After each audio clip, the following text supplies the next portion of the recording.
Пристигна и нашиот гостин, доктор Џонов.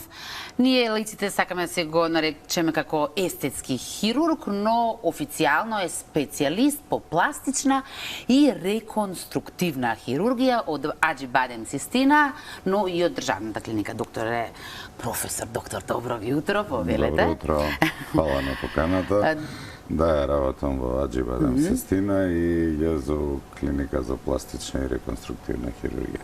Знаете дека темата за естетска хирургија, интервенции, корекции секогаш е интересна, без разлика дали некој има можност да ја направи или пак храброст да ја направи.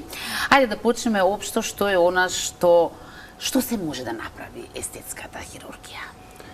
Видите, вака, во последно време или актуализирана е, иако тој тренд обстојува се уште на актуелноста на пластичната хирургија, конкретно корективната хирургија и естетската хирургија.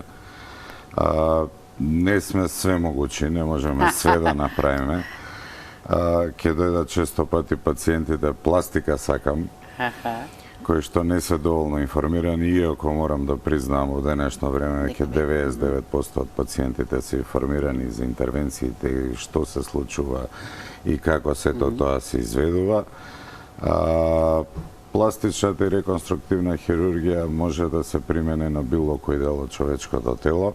Во превод нема нешто што не можеме да смениме на себе? Па да, во принцип, да, со тоа што некојаш на подобро, во мал број случаи може да биде и на полошо. Тоа па секако треба да се најдеме измеѓу тоа што можеме да направиме и желбите на пациентот. Да не е само исполнување на желби. Знаеме дека медицината постојано, секојдневно, на некој начин напредува. Колку е токму тоа случајот со естетската хирургија? Па видите, вака, со естетската хирургија е случајот да во принцип све повеќе и повеќе се применуваат методи кои што се неинвазивни. Меѓутоа, као друга страна на медаљата е тоа да сите тие методи не се толку трајни. Јас сум хирург, секако ги застапувам хируршките методи и нешто што е потрајно кога се прави нешто да се прави за да потрае подолго, односно да кажам и цел живот. Сите други понеинвазивни методи се со пократок рок на траење и затоа треба да се прават на одреден временски период. Тука нормално, нели, признаено кај народот, односно општо познато со филери, со хиалурон, ботокси, во последно време постојат актуелни се трец, конциз, поготово за лицевата хирургија, меѓутоа сите тие методи имаат одреден рок на траење. Вие сте дел и од Аџибадем Систина, но и од државното здравство. Оно што ме интересира е колку успеваме кај нас да ги пратиме светските трендови. Дали сето оно што ќе се појави во Холивуд, веќе го имаме и кај нас, на нас. За класичните хируршки методи секако да. Затоа што не е потребна некоја посебна технологија и во принцип е учењето на техниките и пременување на тие техники. И добар хирург да се. Да, тоа е тоа, нели, едукацијата и затоа во принцип може све да се направи. Каде е потребна некоја повисока технологија, тука секако зависно од која болница, каде, иако во принцип секаде во Скопје горе-доле технологијата на завидно ниво во однос на тие процедури. Сигурно имате некои статистики, се не одиме точно во бројки, но колку се чести кај нас во споредба еве со западниот свет? Честотата кај нас во однос на западниот свет секако е помала. Меѓутоа процентот... Од финансиски причини или од... Па, што од финансиски причини, што од нехраброст, ајде да кажам, за да се подвргнат на еден таков зафат. Секако нашите луѓе знаат да отидат и во странство, меѓутоа и голем дел од пациентите од нашата околина доаѓаат тука, така да они го зголемуваат процентот на тие естетски корекции што ги применуваме на клиниката. А од оние што се вршат кај нас, кои се најчести? Еве конкретно од вашата пракса, се не може да знаете за другите доктори. Што е она? Најчесто лицева хирургија, корекции на гради, корекции на стомак, липосукции. Најчесто сепак би рекол дека корекциите на гради се како процедура чести. Секако ринопластиките, корекција на носот, со тоа што би кажал дека корекции на гради не само кај жените, туку и кај мажите се многу чести поради некој хормонален дисбаланс или поради земање на некој лекарства.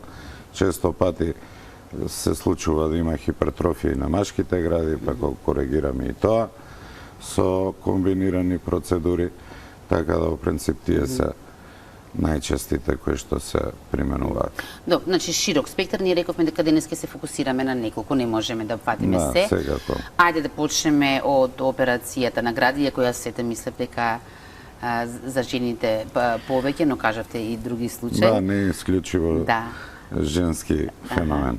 Колку е станува збор за сложена операција или пак веќе е сведена на малтене рутина, на рутинска? Значи, зависно што се прави, доколку се прави зголемување на градите, го правиме тоа со импланти или со собствено масно ткиво. Има пациентки кои што захтеваат тоа да не се прави со импланти, него со собствено масно ткиво. Кој е почесто, зголемувањето или намалувањето?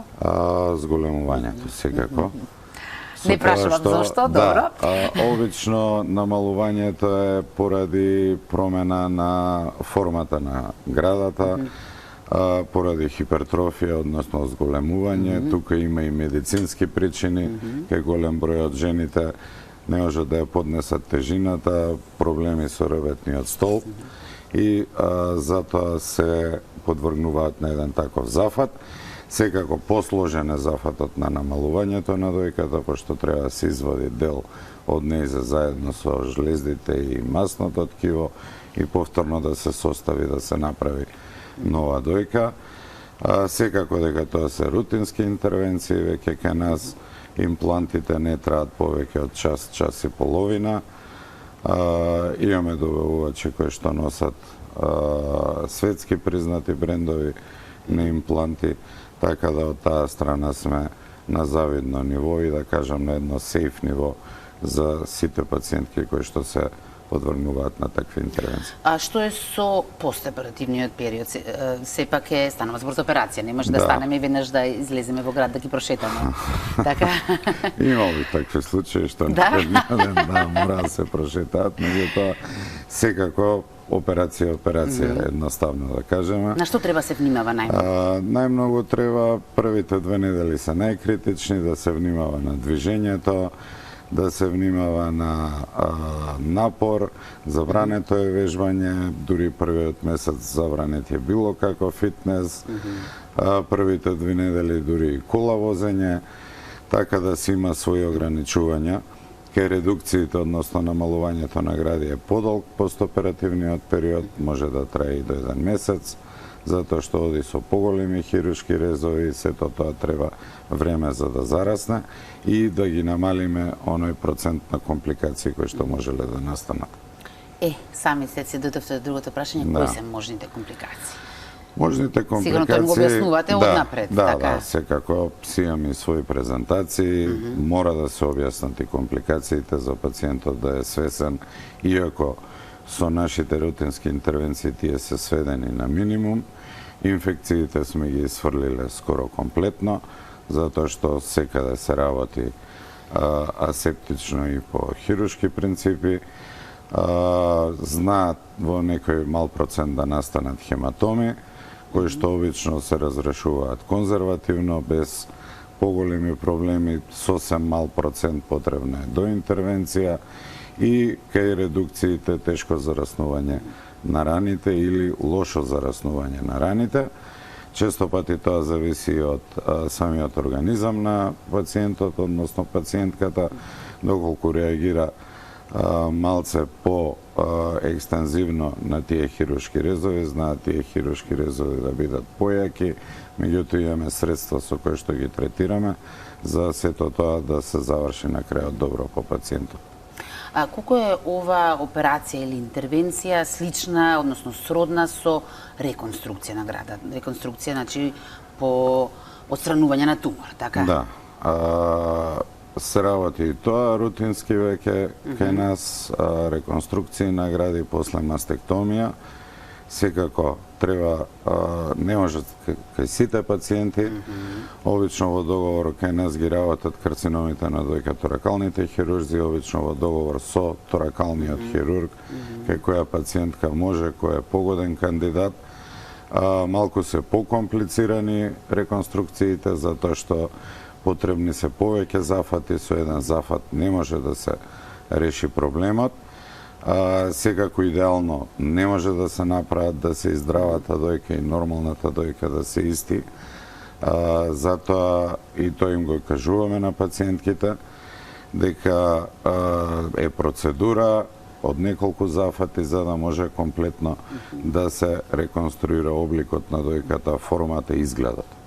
И таа реконструкција можела некогаш се прави одложено, а некогаш истовремено со отстранување на... Од што зависи тоа, како ќе се одлучите? Повторно зависи од тоа, индикацијата е дава торакалниот хирург, односно дали може некоја пациентка на понизок стадиум на кој што укажуваат предоперативните испитувања и може во еден акт да се направи субкутана мастектомија, односно да се остави дел од ткивото за да може веднаш да се направи реконструкција, а другите ги правиме во два акти, обично после примената терапија, сејф е доколку стадиумот на болеста дозволува, обично после 6 месеци од првата интервенција, односно од мастектомијата, може да се прави реконструкција. Да одвоиме некоја минутка за лицевата хирургија. Што е она што на пациентите или пациентките најчесто им пречи? Најчесто се работат капаци и ринопластики, затоа што зависно од стилот на живот, склоноста, наследството, нели, сето тоа остава траги на лицето. Тука имаме и помошни средства, како што напоменав на почетокот, со филери, ботокси, може нешто да се искоригира. Класично, конкретно за блефаропластиките, за капаците, исклучиво хируршка метода за отстранување на вишокот кожа, на масните перничиња кои се формираат во текот на животот.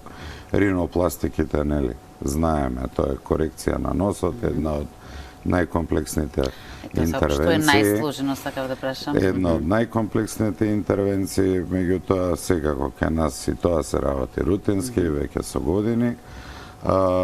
Следува фейслифтингот, најтрајна, секако интервенцијата трае најдугачко, затоа што е лицето полно со елементи, со нерви, со крвни садови кои што треба да се презервираат и да се затегнува во и лицевата фасција и кожата за да се добие еден посвеж, по-младешки изглед. Меѓутоа, секако тоа е поголема процедура во генерална анестезија, време на опоравок, сигурно 2 недели, отоци и модринки и малку повеќе. И затоа, препорачуваме кај пациенти и пациентки кои што се над 45 години да се прави тоа, за да се овозможи еден подолг период после тоа да не треба да се прават други корекции. Вие сте во контакт со пациентите и пред и по операцијата. Колку може една ваква корекција да им го промени, подобри квалитетот на живот? Да ги усреќи? Секако тоа зависи од психолошкиот момент на самиот пациент. Сме се среќавали со такви ситуации да воопшто да нема индикации за интервенција, пациентите ги побаруваат тие интервенции. Прво, ние сме доктори, хирурзи, па на крај естетичари. Секако не треба сите желби на пациентите, меѓутоа во голем дел нели, многу им значи во однос на подобрување на квалитетот на животот, подигнување на самодовербата, враќање во некои нели години наназад, кога биле посрекни, кога подобро се чувствувале и се препознавале повеќе во огледалото себе си. Така да Не се плашеле толку од тоа што ќе видат. и од тоа што станало после тоа, нели? Меѓутоа, све си има индикации и затоа секогаш гледаме со пациентите да се најдеме на средина и можностите наши, индикациите за интервенција и нивните желби. За крај сакам само да ве прашам од вашата кариера, кога треба да одвоите еден момент, еден случај или некоја интервенција, на што сте најгорд? Видите вака, пошто ние не работиме само естетика, естетиката е таква кој што е и голем дел од случаевите, да не кажам 90% и повише 95% завршуваат добро. Пластичната и реконструктивна хирургија има широко поле на делување. Ние работиме и повреди на шака, повреди на стопало, мекоткивни повреди, секако и пациенти со кожни тумори и карциноми. Во принцип, секојаш човек е најгорд кој ќе му помогне на човекот во мака.